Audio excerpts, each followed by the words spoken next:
Evan Nicholson with Green Thumb Organics here. We're at a lawn we're just going to call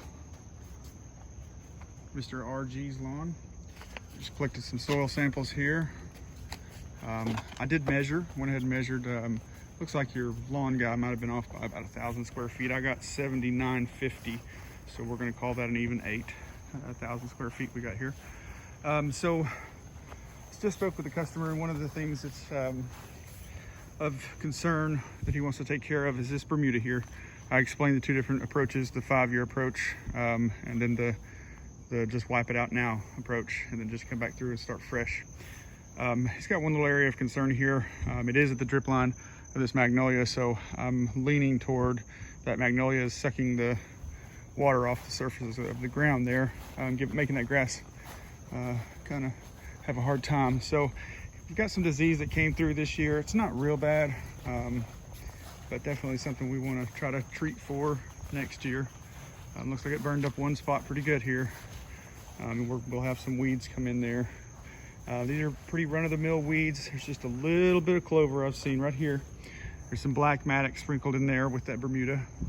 There's a little bit of some Kalinga here. He does have some crabgrass coming through.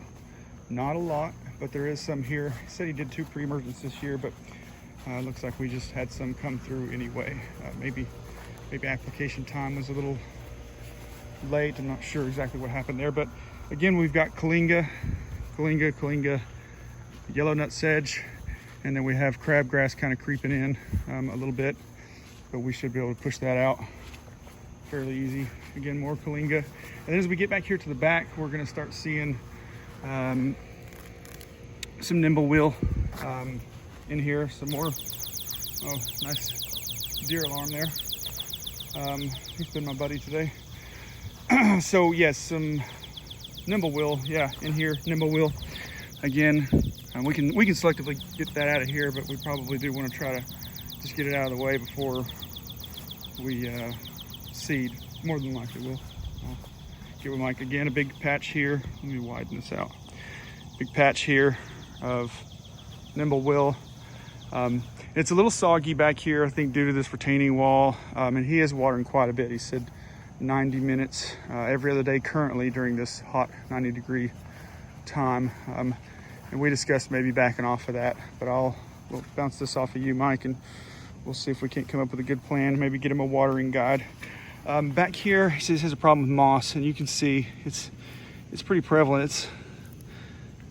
It's tall moss. It's actually growing up tall and competing with the grass for sun. Pretty interesting to see that way, but hopefully we can get a handle on that this year.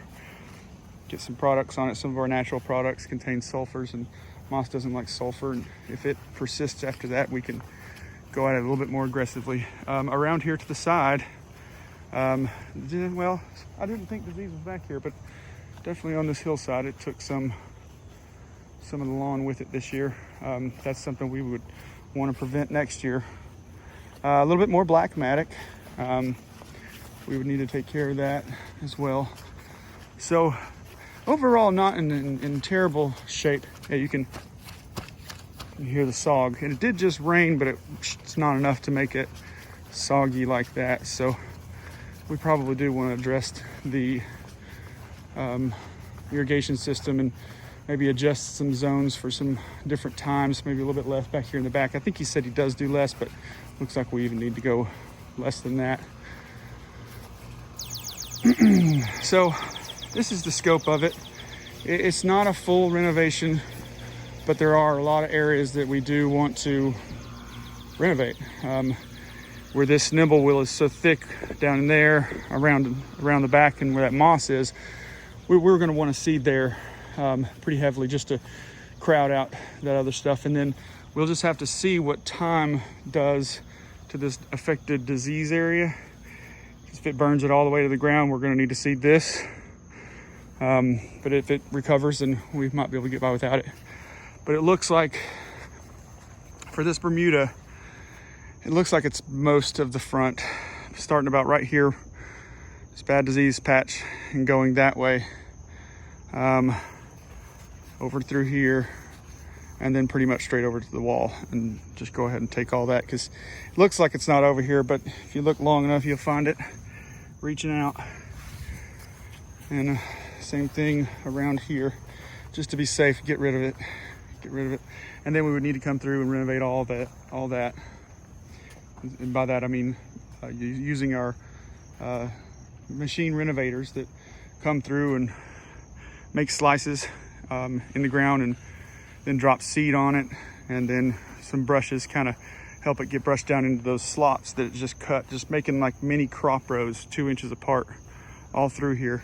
And it'll come up in rows, but usually by the holidays we've got it at a full stand, and you have to start looking for the rows, but they'll eventually fill in completely. The type of grass we'll use as a turf type tall fescue, so it'll turf out and fill in all these little gaps. So anyway, that's the scope of this project.